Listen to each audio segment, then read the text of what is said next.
Welcome to this week's Future Toolbox podcast. We explore the Z to A of life skills, where each letter stands for a topic and essential tool to help you get ahead in life.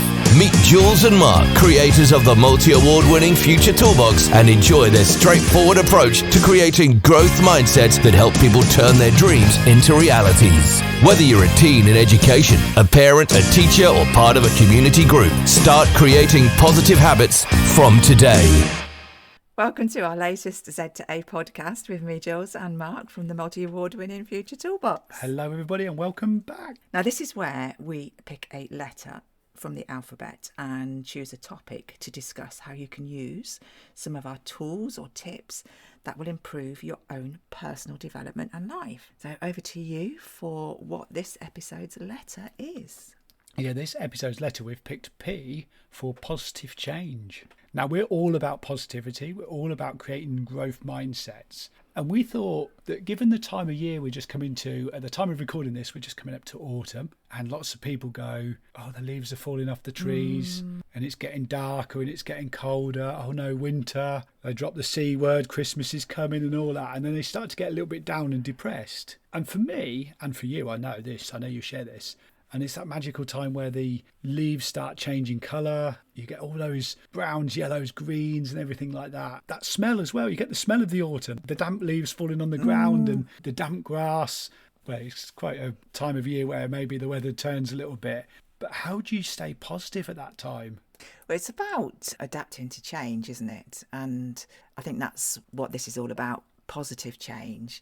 Although you mentioned that the days are getting shorter and they're getting colder, but that doesn't necessarily mean that that's a negative. I quite like it when the evenings are drawing in because I'm a person that likes to have lights on in the house. But I don't just mean like ceiling lights or little lamps. I like to put little fairy lights around the house and I just think it makes it look a bit more magical. And I just like to embrace the season and that change and think, right, okay, I can put these decorations up, like light decorations to start with. And then as we go through autumn and obviously the month of October we have Halloween, so then you can think about possibly doing pumpkin carvings and all sorts of other decorations within your house just to make it brighter and uplift yourself and help you deal with that change.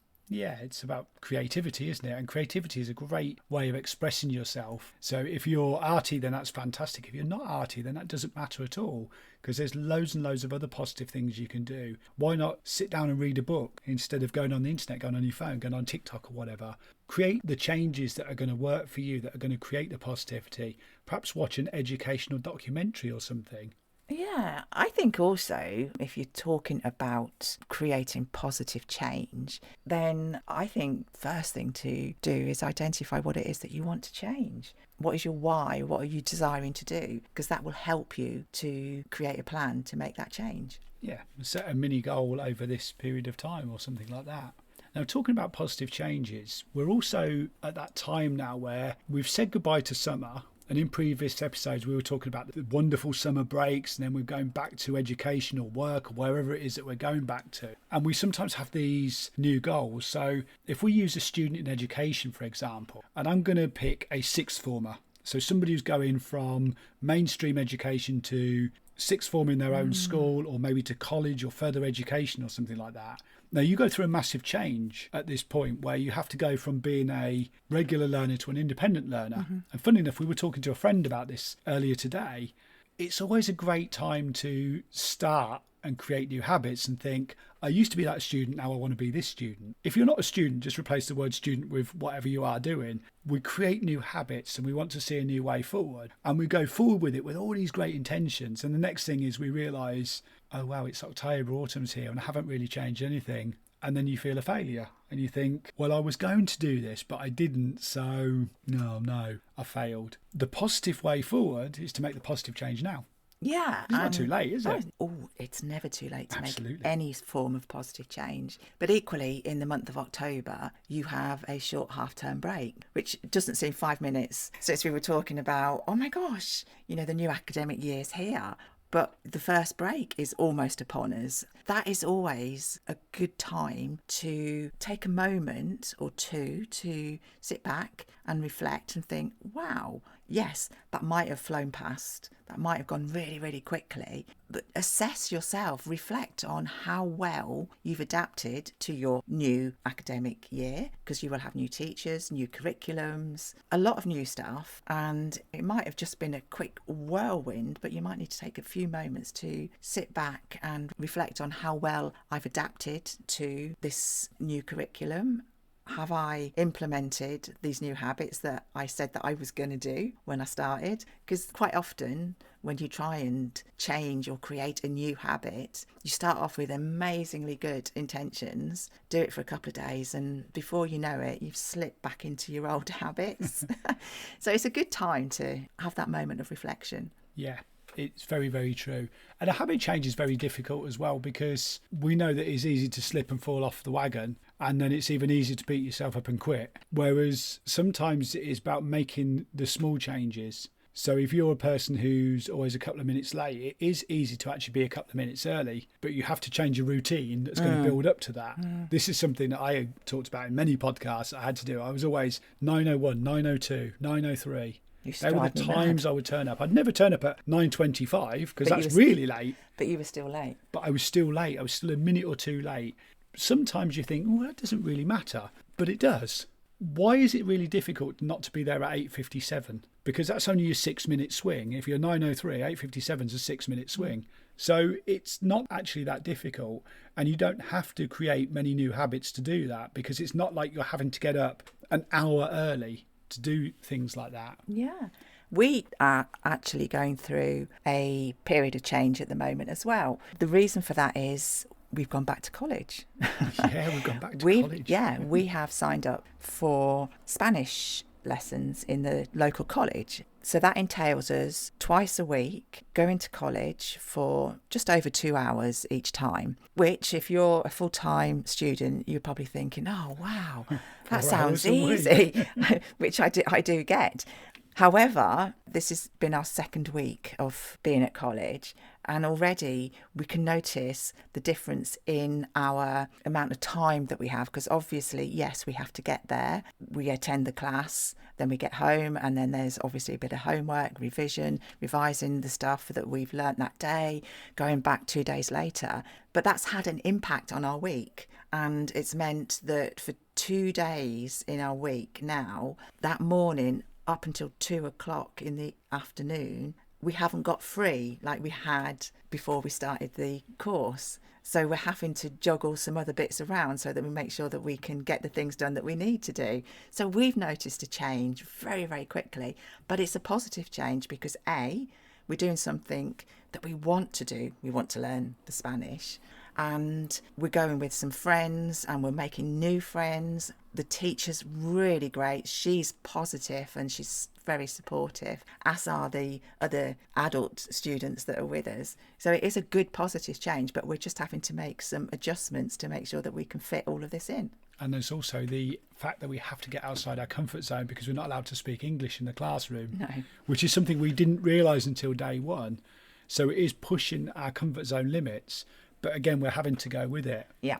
But one of the key things also I want to pick up about on that is if you listen to a podcast episode from probably, I guess, about 18 months to 2 years ago, we had a goal to start learning Spanish back then. And we haven't really engaged massively in it up until this point. Now, our learning, we've done something every single day. We've done the Duolingo app, which teaches you odd few words.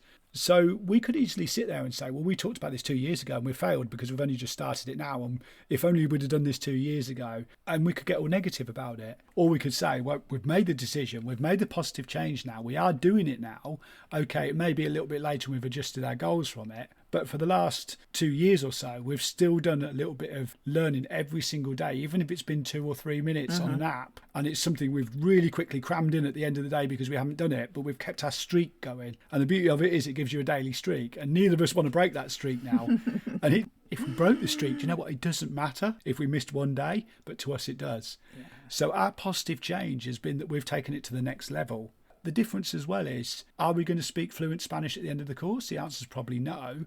Are we going to learn better Spanish than we did on day one? The answer is going to be yes. So we're making a positive change and we're moving forward. And our goal is to learn and become better. Yeah. Our goal is not to be able to speak fluent Spanish in 6 or 8 months' time.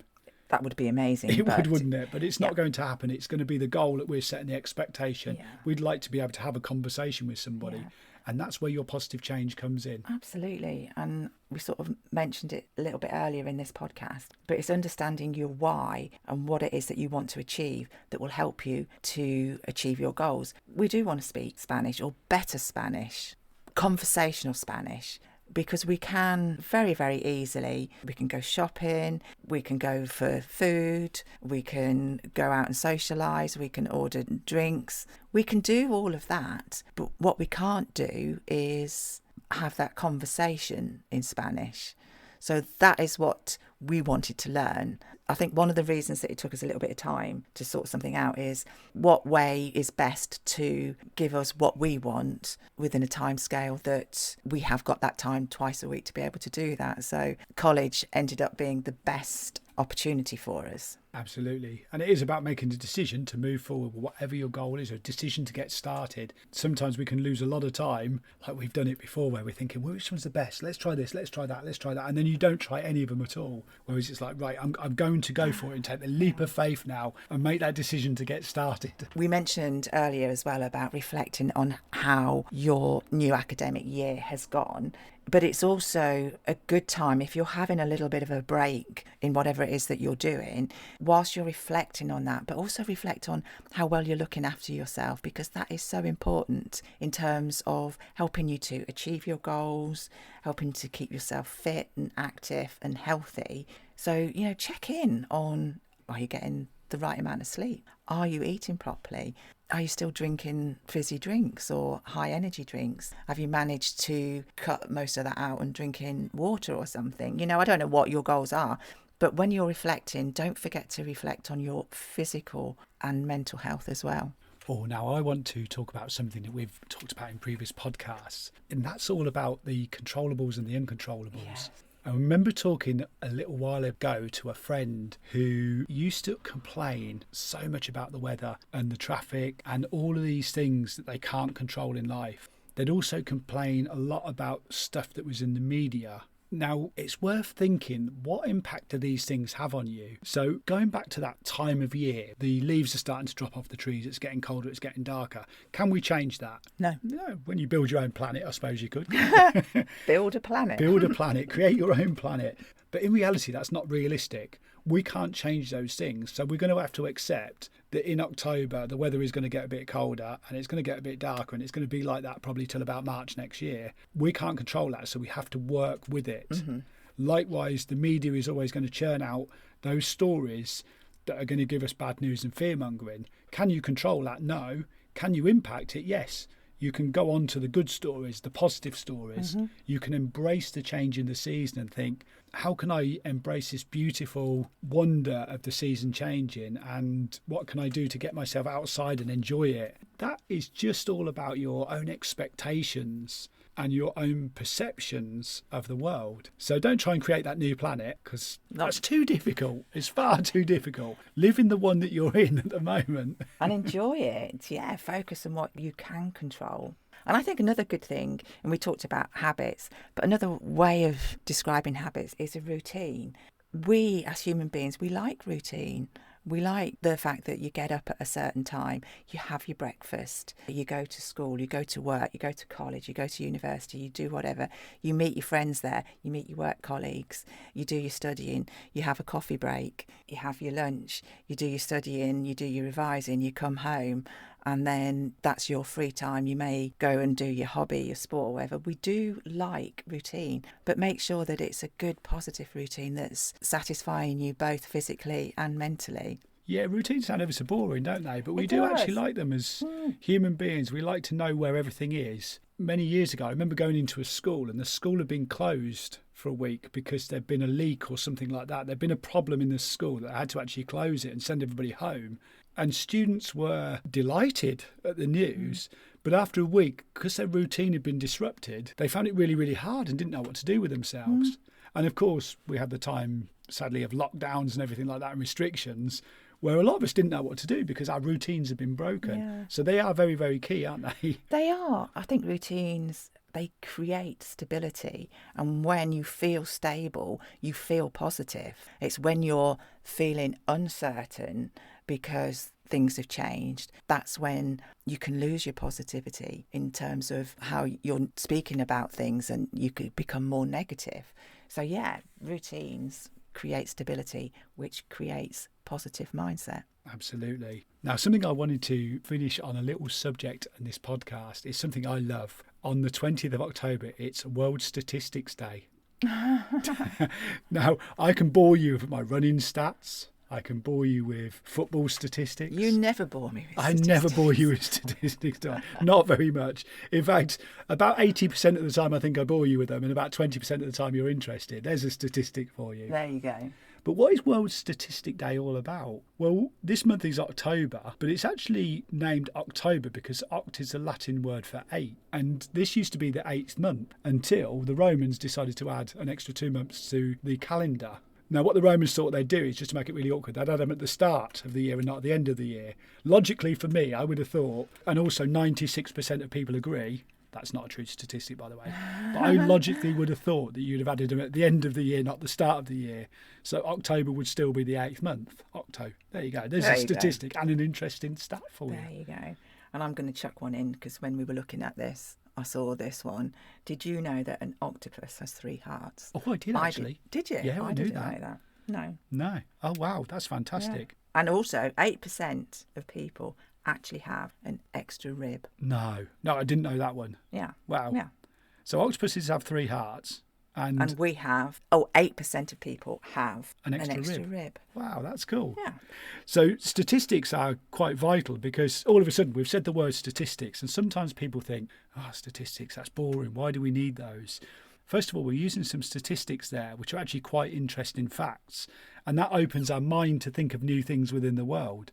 Statistics also can help you improve your analytical and critical thinking, which was something we mentioned a moment ago about going into independent learning. We obviously talked about it in going into further education, but as adults, we're learning all the time. And if you can open your mind and think critically and think independently and start thinking, why does that work? How does that work? I want to find out more about that. All of a sudden, your brain is now looking for new ideas and it's expanding its mind, which then helps you to get out of that loop of, it's really cold because it's October. Oh, dear. But yeah, statistics are great. They're really good at helping you to solve problems because you can look at predictions or understand patterns and use data for that sort of thing. And that will help you in areas like your health, your finance, science, all sorts of things like that. But also by looking at some complex information and reading data and stuff and statistics, it actually will help you to make informed decisions. And I don't know about you, but sometimes trying to make a decision can be really difficult because maybe you haven't got all the information. Maybe you have got too much information, but sometimes you need to make a decision on something. But if you can go and find some statistics and data, that will really, really help you because I know, it can be quite difficult to make that decision. Yeah, I mean, I always used to say I'm indecisive, but I'm not sure anymore. Oh, you're so funny. One last statistic to leave you thinking about is the day that you celebrate your birthday, around 9 million other people will also be celebrating their birthday that day. That'd be some party, wouldn't it? That'd be amazing. I don't know if I'd want to organise that one because there would be a lot of planning on that one, and I'm not sure whether my analytical and decision-making skills can get that far. No. But do embrace this month. It is October. It is a fabulous month and it's a fabulous time of year. Yes. And if you're having to make some adjustments, remember to look for the positive changes as opposed to the negative ones. Absolutely. So you can start by going to our website and finding loads of great tools to help you with your mindset. And the website is futuretoolbox.co.uk. From there, you can also link to our social media. We're on Facebook, Instagram and TikTok. We also have a YouTube channel. You can listen to back episodes of this podcast, follow our blog and subscribe to our regular newsletters. And we look forward to joining you on the next episode. We do indeed. Bye for now. Thank you for joining us for the Z2A of Life Skills with Jules and Mark of the Future Toolbox. Don't forget to head over to their website, which is futuretoolbox.co.uk, where you can find lots of free resources, plus a host of books in the store, as well as subscribing to the membership site. Follow Future Toolbox Instagram, TikTok and Facebook at Future Toolbox, and subscribe to their YouTube channel too.